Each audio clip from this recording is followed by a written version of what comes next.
Hi guys, welcome back with me again in this channel. On today's tutorial, I'm going to show you how you can run .exe files on Android.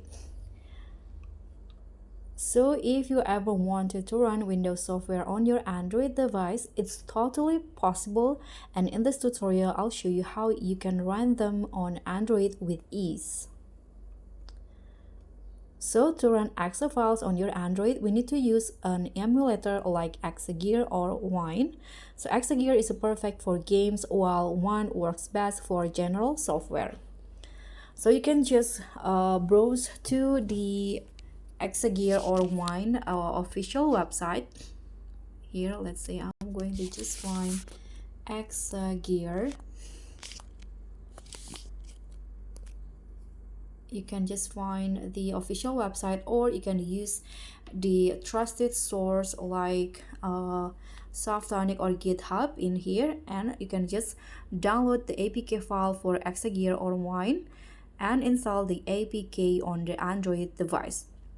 Remember that you may need to enable the install from unknown sources in your device settings. And after that, you can just setting up the Exagear. So once the app is installed, you can just open it and you'll be prompted to link the app to your file manager so you can access the exe files on your device.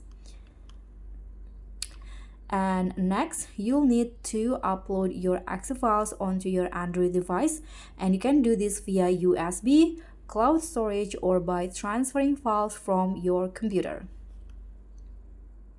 So you can upload exe files using USB or cloud storage, and after that you can navigate to the files in the app.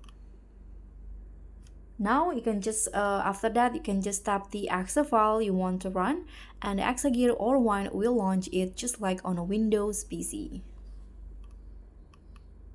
So for better performance, especially with games, you can try adjusting your settings.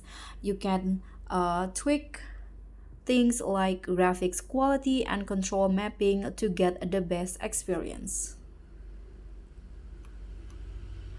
And that's it. So don't forget, you need to download the Exagear on Wine for an official website or a trusted website, downloader website in the browser. And after that, you can just run your exe file that you want to access. And that's it. Now you know how you can run exe files on your Android device. If this guide helped, don't forget to like, hit subscribe, and also click on the thanks button for more tech tutorials. Bye!